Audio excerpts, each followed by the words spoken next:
Alléluia, Alléluia, Alléluia, Alléluia, Alléluia, Alléluia, Alléluia, Alléluia.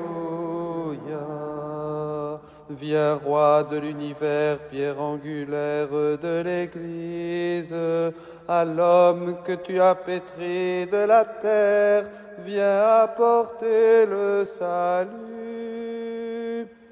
Alléluia, Alléluia, Alléluia, Alléluia, Alléluia, Alléluia, Alléluia, Alléluia. Le Seigneur soit avec vous. Et avec votre esprit. Lecture de l'Évangile de Jésus-Christ selon saint Luc. Gloire à toi, Seigneur Jésus. En ce temps-là, Marie rendit grâce au Seigneur en disant : Mon âme exalte le Seigneur, exulte mon esprit en Dieu mon Sauveur. Il s'est penché sur son humble servante. Désormais tous les âges me diront bienheureuse. Le Puissant fit pour moi des merveilles, saint est son nom. Sa miséricorde s'étend d'âge en âge sur ceux qui le craignent. Déployant la force de son bras, il disperse les superbes. Il renverse les puissants de leur trône. Il élève les humbles. Il comble de bien les affamés, renvoie les riches les mains vides.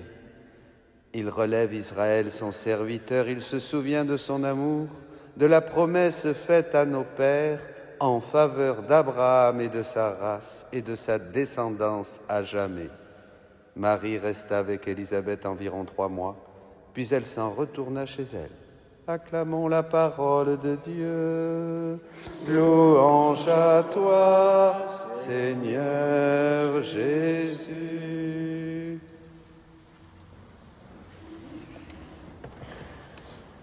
À quelques jours de Noël, avec Marie, nous chantons ce Magnificat. Nous chantons et nous laissons monter vers Dieu notre action de grâce. Mais notre action de grâce, maintenant dans la divine volonté, rejoint celle de Marie. Elle est toute divine et elle n'est pas réduite à une petite joie personnelle qui nous anime le temps d'un moment seulement. Retrouvons cette grandeur et cette beauté du Magnificat de Marie dans ce beau texte pour commencer au livre 14.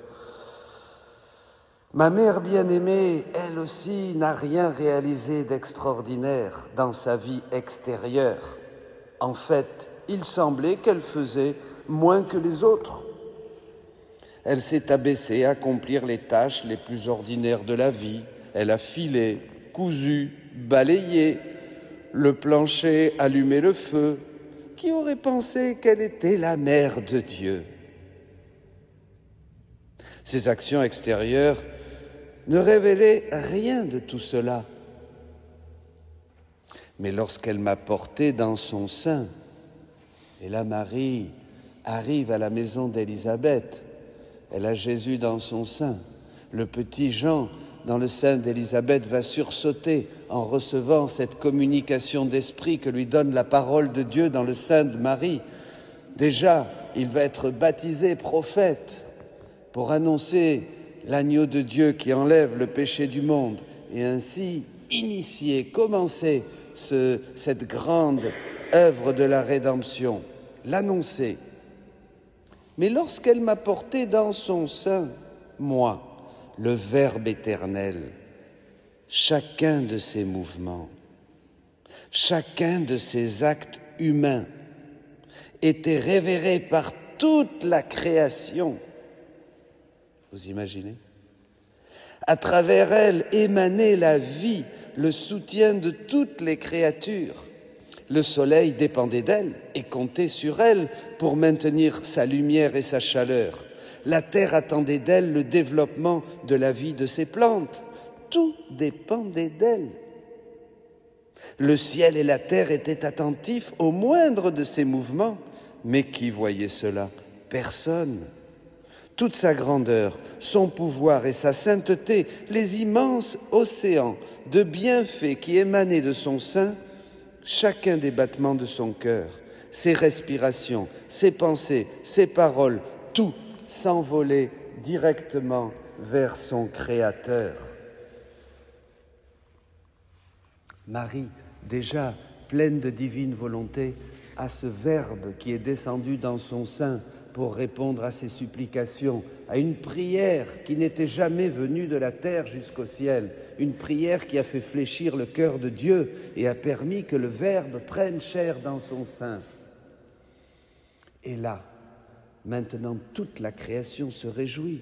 C'est pas seulement Marie qui humainement se réjouit, elle active toute la joie de tout l'univers, toute cette création qui attendait dans les douleurs de l'enfantement, dans les gémissements, la révélation du Fils, du premier-né de toute créature, duquel tous nous allons être issus, bien sûr, puisque c'est la révélation des fils de Dieu qu'attendait cette création.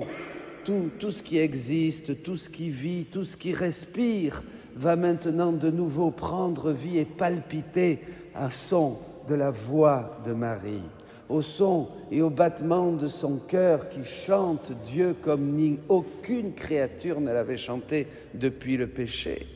Vous vous rendez compte? Alors cela vous émerveille. C'est formidable, pas vrai? Et on est là comme ça. Et alors, comme dit Jésus à Louisa, pourquoi vous ne faites pas la même chose? Entre en moi, tu trouveras Dieu et toutes les créatures. Tu veux prier? Prie, mais prie comme moi. Entre en moi et tu trouveras Dieu et toutes les créatures. Pourquoi nous allons rester comme ça à regarder des grandeurs, dire « Oh, c'est si beau, mais c'est pas pour nous ». Mais non, Dieu veut que nous fassions la même chose à chaque messe, à chaque instant, dans la rue, à la maison, quand nous dormons, partout, sans cesse, sans arrêt. On ne fait pas moins que la Vierge Marie. Je prends maintenant cette divine volonté qui habite en moi. J'entre en Jésus. J'entre en Jésus, donc j'entre en Marie. Jésus et Marie sont inséparables. C'est le même anneau qui unit le ciel et la terre. Jésus et Marie sont inséparables. J'entre en Jésus, j'entre en Marie. Je trouve donc Dieu, tout ce que Dieu est, tout ce que Dieu a créé, tout ce que Dieu a sauvé, racheté, toute l'œuvre de la rédemption, tout ce que Dieu sanctifie. Je trouve toutes les messes, cette messe d'aujourd'hui, la messe d'hier, la première messe qui s'est célébrée le jeudi saint jusqu'à la dernière messe qui se célébrera. Je prends toute l'œuvre de Marie, toute la vie des saints, bien sûr, toutes les œuvres des saints.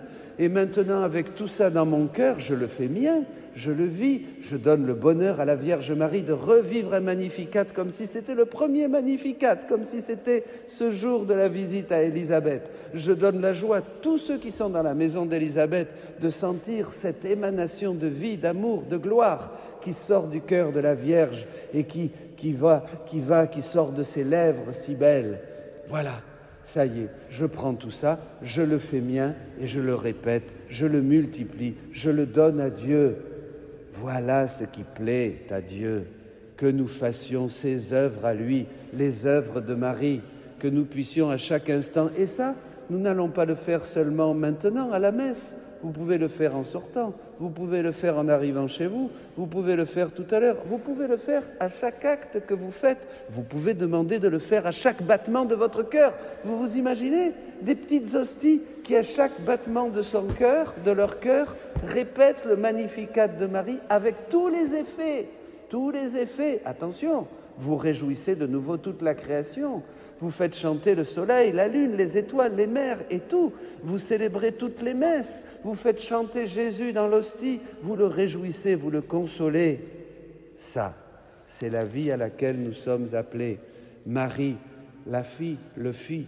Ce jour-là, dans la maison d'Élisabeth, elle chanta au nom de tous et pour tous. Elle nous prit tous dans son sein, dans son cœur, comme si déjà tous nous chantions, même si nous n'avions pas encore, si nous n'étions pas encore arrivés en ce monde, si nous n'étions pas venus, que nous ne soyons pas venus à l'existence. Peu importe. Déjà, Marie nous disait, c'est ça, ce que je fais moi, vous allez le faire toute votre vie. Ce que je fais moi, c'est ce que Dieu attend de vous. Mes amis, c'est Noël. ne perdons pas de temps, commençons nous aussi à faire chanter toute la création et à diffuser dans toutes les générations, dans tous les cœurs, ses bienfaits, ses grâces, ses lumières. En chantant, le ciel descend sur la terre. Amen.